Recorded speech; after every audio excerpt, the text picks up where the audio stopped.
Hello everyone and welcome to another video.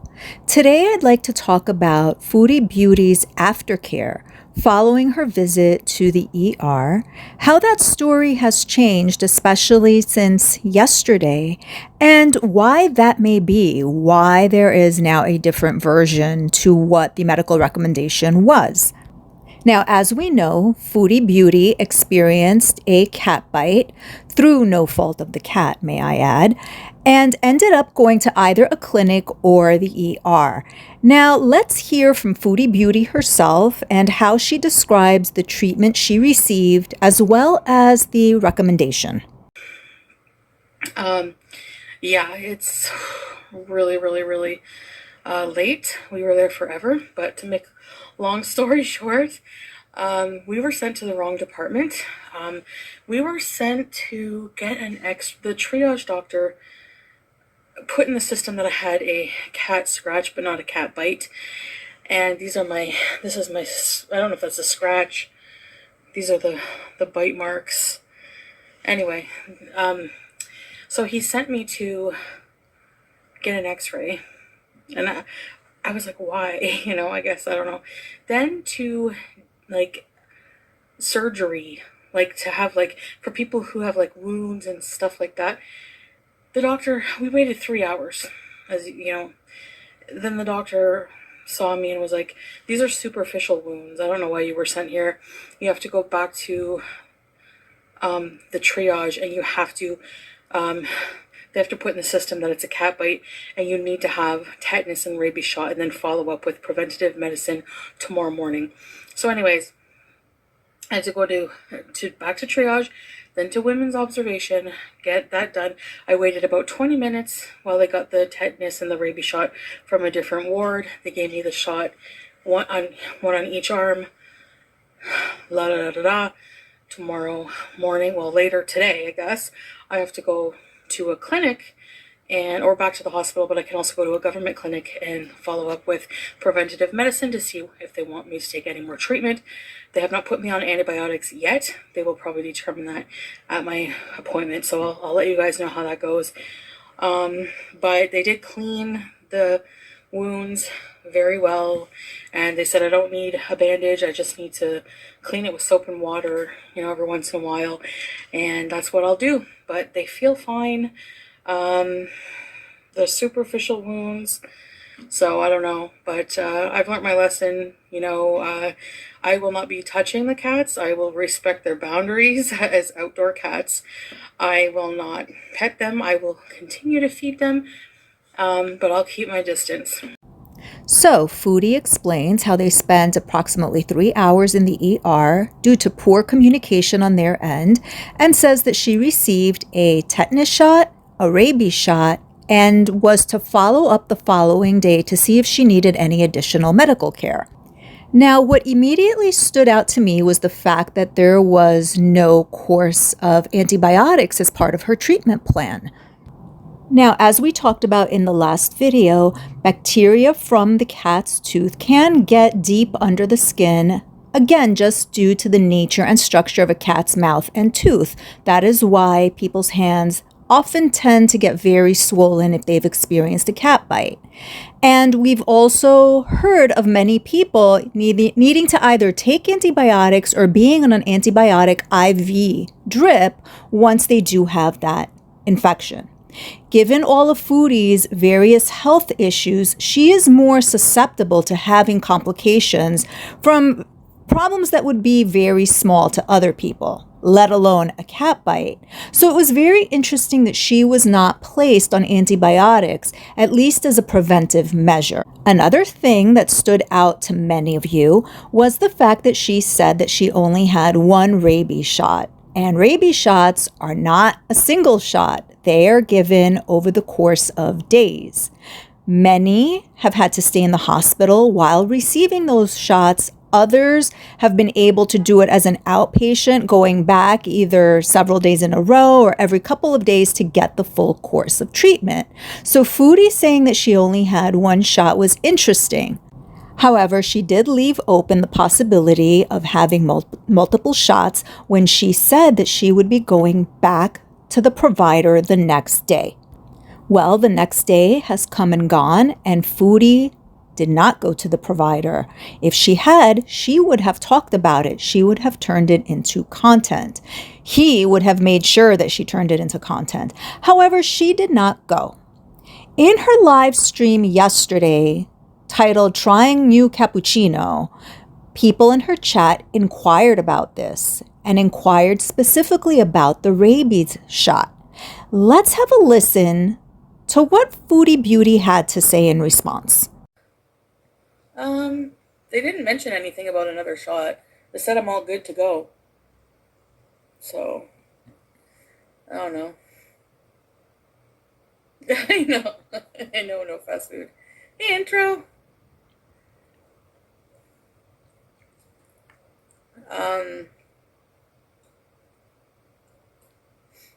No, I don't need another shot. They didn't say I did.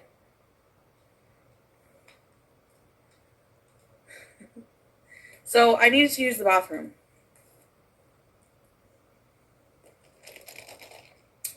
I need to be near a bathroom.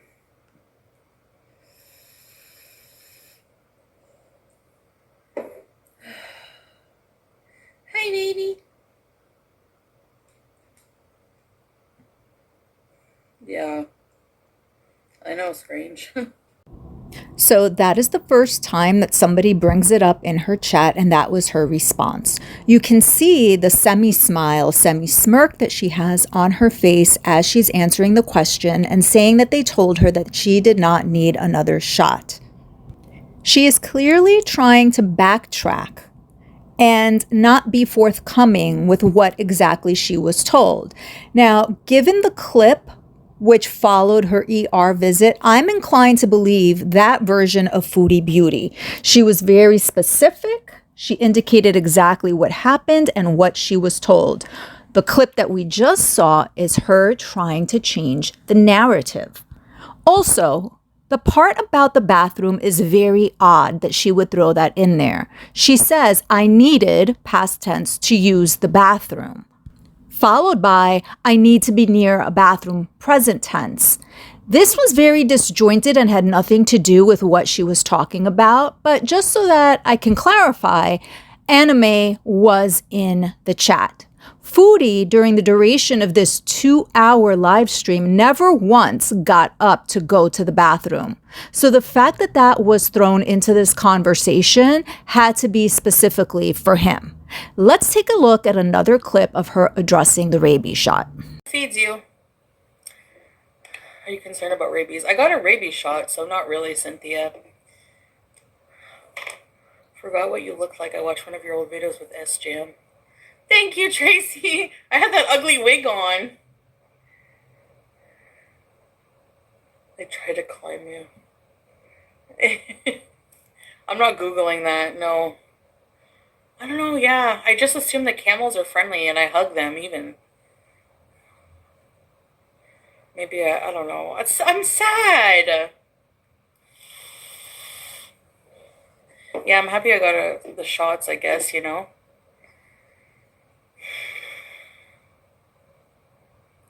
Don't bite, Mom. Now you can see how she is trying to just brush it all off. However, the chat continues and they are persistent, asking about the rabies shot. And it takes a while, but ultimately Foodie Beauty changes her story just a bit. And here is what she said.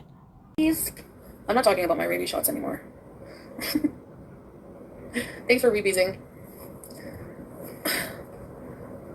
Well, I mean, whatever. Who cares? I guess I could say. I got my initial shots, and they told me that I don't need to get any more shots, so... No, I didn't. Yeah. So I try to cover it, but it's hard. Like, it won't stay on there. You know? Oh, well. Yeah. Egypt, and it's so cheap to go there. The rabies shot didn't hurt. I don't, like... You feel a little pinch, but, like, a booster shot is worse. When I got my booster, that was a lot worse. Yeah, I had my nose pierced. Yeah. It's an excuse not to do dishes. But they're just gonna pile up. No, I don't need any more shots. My tetanus shot hurt for days. Yeah, no, nothing. Oh, yeah. There is a little pain on this arm. I don't know if this was the tetanus and this was the rabies. I'm not sure. Let it breathe.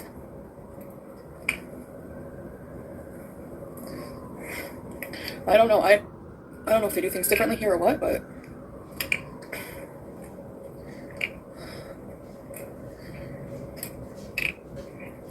I haven't been back to the cats yet.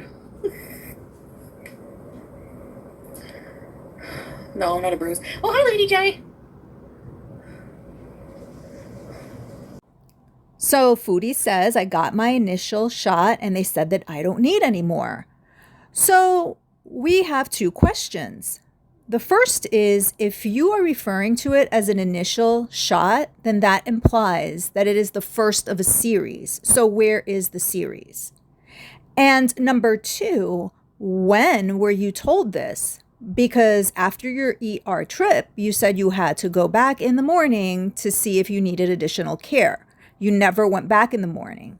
So now you're implying that you were told this at the ER. It doesn't make sense. It doesn't add up. So I think we can conclude that Foodie Beauty got perhaps both shots at the ER like she claimed, but never went back to continue the series. Now, why would that be? Could it be that they are just rolling the dice and winging it and waiting to see if things get worse due to finances? Each shot would have an additional cost. We know that the theme over the last month or so has been money. We've seen the multiple grifts with the cat food, with the sponsored meals. We've seen the theme and conversation always revolve around money. So are they intentionally avoiding any type of further follow-up or treatment because of the associated costs? We know that Foodie Beauty neglects her health and all of her various medical conditions. Is this another example of that? I am inclined to say that it is. If she had gone back to get follow-up care as instructed, we know that he would have turned it into content. The reason all of this happened is because he wanted a monetized live stream. Now, this brings me to the other point that I wanted to cover, because Foodie Beauty I believe it was in her donut live stream, said something very interesting, which I believe ties into what we've been discussing. Have a listen. Yeah, I had a huge nap. Like, look at how deep this one is. I was out. Like, it took a lot while to wake me up, and that never happens. Because I was, like, in such a cozy, deep sleep. Like, you know the kind of cozy where, like, I don't know, my room was set up all cozy, and it was cold from the fan, and I got cozy under the covers, and that was it. I was like, and I had some weird dreams, man. All right. If you are wondering, yes, she was sped up. However, we see Foodie Beauty with very fresh and obvious CPAP marks on her face. And she tells us that she was having a lovely, cozy sleep and that Salah woke her up. And I want us to focus on that point. We know that these two do not keep regular hours. In fact, I think it was yesterday that she said that she went to bed at 9 a.m. He pretty much does the same thing. They don't have any type of regularity to their schedules, regardless of whether it is Ramadan or not. We also know that they had no plans. They had nothing to do, nowhere to go. Also, as soon as she woke up, the very first thing that she did was her stream. We also know that Foodie is not the type to ask someone to wake her up. We heard her say she was having a lovely sleep. She wouldn't want to be awakened from that. So why did he wake her up? I'm inclined to believe that he woke her up so that she could get right to streaming because he wants that revenue.